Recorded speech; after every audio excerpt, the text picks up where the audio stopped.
Ternyata Allah Subhanahu wa ta'ala menilai manusia bukan dari harga derajat pangkatnya, bukan dari harga bentuk rupanya, bukan dari harga harta bendanya, tapi Allah melihat manusia dari martabat hati nurani dan amal ibadahnya kepada Allah Subhanahu wa ta'ala. Maka hari ini Romo Kiai Haji Anwar Said diundang karena ilmunya. Gus Asmi hari ini beserta Syubhanul Muslimin diundang karena santri pandai baca sholawatnya. Jujur saja, saya sampai detik hari ini masih bingung diundang oleh Pak Menteri Agama karena apanya. Maka mohon maaf, untung saja undangan Bapak Menteri Agama tidak ada persyaratan bahwa tamu undangan di hari santri harus berwajah cantik dan ganteng. Coba kalau undangannya bahwa tamu undangan harus berwajah cantik dan ganteng, maaf, hakul yakin saya dan Kiai Anwar Said gak mungkin dapat undangan.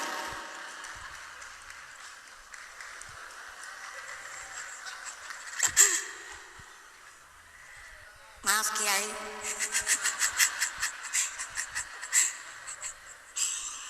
Untung saja di dalam pemerintah Indonesia ini tidak ada peraturan dari pemerintah bahwa membuat undang-undang bahwa yang berparas cantik dan ganteng harus membayar pajak.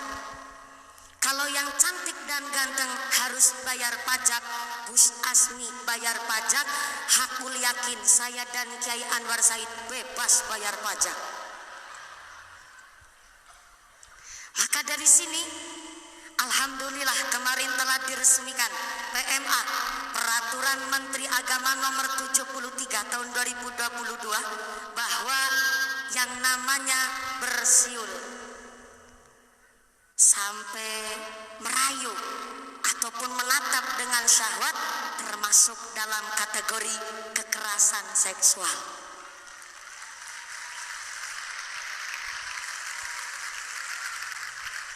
Dengan Peraturan Menteri Agama nomor 73 tahun 2022, kami khususnya para perempuan di Indonesia sangat betul-betul merasa dilindungi baik secara psikis untuk berkontribusi di dalam Indonesia, untuk berinteraksi di dalam ruang publik. Maka dengan hari ini kita karena dilindungi oleh pemerintah bahkan Menteri Agama satu langkah lebih maju, berpikir bahwa betul-betul mengangkat harkat martabat seorang manusia dengan cara menjaga mental psikisnya, berarti dikembalikan kembali kepada setiap manusianya. Kalau pemerintah saja sangat memperhatikan martabat manusia, berarti kembali lagi ke perempuannya, betul-betul harus menjaga marwahnya untuk tidak mancing-mancing birahi yang ada. Mohon maaf, kalau memang perempuan ingin dihormati, berarti dari segi berpakaian pun harus dengan secara sopan. Mohon maaf, kalau sampai seorang perempuan cara berpakaiannya saja kurangan bahan, maka kalah sama buah-buah di pasar. Sekarang buah di pasar, Mbak, pada pakai baju semua.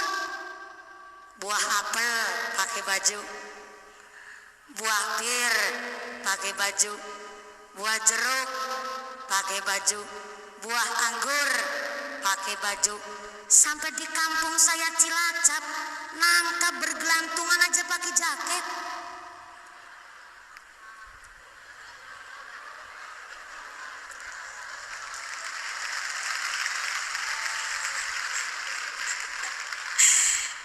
Ibu Menteri Agama, Ibu Emma, di Cilacap nangka bergelantung di pohon saja pakai jaketan. Tapi pertanyaannya, kalau buah nangka di kampung saya aja pada jaketan, kenapa nangkanya perempuan nggak pada di berongsong?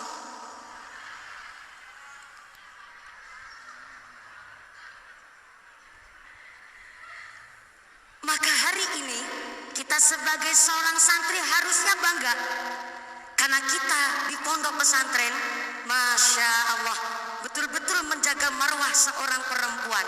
Bagaimana santri putra harus betul-betul dipisah dengan santri putri. Inilah kenapa namanya santri di pondok pesantren, di pun dasari dengan ilmu yang manfaat, ilmu yang barokah, karena harus punya fondasi yang kuat dan harus punya dasar supaya apa? Tidak tergerus oleh degradasi moral. Karena maaf, kalau santri nggak punya dasar, santri nggak punya fondasi, maka jadinya santri toge. Mbak,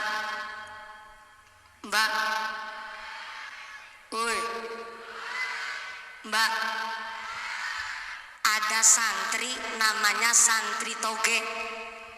Apa sih namanya toge? Sifatnya toge, nggak tahu duduk perkaranya, nggak ngerti kentang kimpulnya, asal ngikut baik. Ada bakso, toge ngikut. Ada bakwan, toge ngikut. Ada soto, toge ngikut. Sampai-sampai ada tahu isi alias berontak ngikut baik, yang namanya toge. Anjay. Dan ternyata yang namanya toge nggak tahu duduk perkaranya, asal ngikut baik, itu yang namanya toge. Namanya santri harus punya dasar, santri harus punya pondasi. Maka nantikanipun Sultanul Aulia Syekhona Abdul Qadir Al-Jailani mengatakan di dalam kitab manakibnya, geneko kitab Nurul Burhaniyah, bahwa namanya santri irsyadun nas. Santri adalah pemimpin di hari depan. Maka karena santri akan memimpin di hari depan, maka santri harus punya 3 ilmu landasan. Yang pertama, kata Syekh Abdul Qadir Al-Jailani, santri harus punya ilmul ulama, yaitu ilmunya para ulama. Apa saja? Nahwu soroh, tasawuf, fikih, tafsir, dan lain sebagainya. Yang kedua, yang namanya santri harus punya ilmu siyasatul mulki. Saya ulang, siyasatul mulki. Harus punya ilmu siasah, harus tahu dasar fondasi negara, harus tahu ilmu berpolitik, harus balance antara ilmu ulama dan harus tahu ilmu pendasaran yang namanya suatu negara. Karena ketika seorang santri hanya tahu ilmu fikih tapi tidak mau belajar dan tidak mau melek dengan intelektual, tidak melek teknologi, tidak mau melek dan tidak mau up to date dengan apa yang terjadi di negara, maka bersiaplah akan jadi boneka permainan politiknya kotor.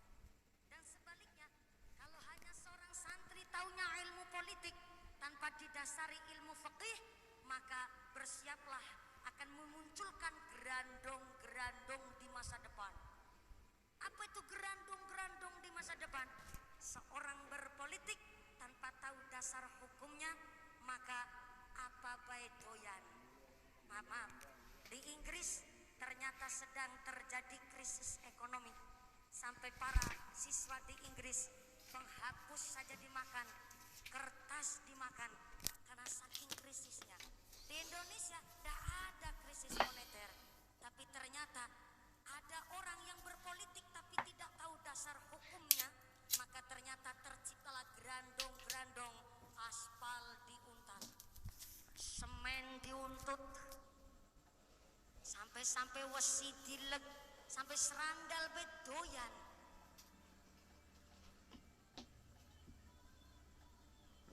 Maka seorang santri irsyadun nas, pemimpin masa depan, harus punya landasan ilmu. Yang pertama, ilmu ulama, ilmu fikih, tasawuf, tafsir, hadis dan lain sebagainya. Yang kedua, harus punya siyasatul mulki, yaitu harus punya ilmu siasah, melek intelektual, melek teknologi. Dan supaya balance, supaya seimbang, maka seorang santri betul-betul harus punya hikmatul hukama, harus punya ilmu hikmah. Namanya santri biasa puasa dalail, biasa puasa nyerowot, biasa puasa Senin Kemis, jam 2:30 pagi sudah dibangunin sholat tahajud untuk qiyamul lail.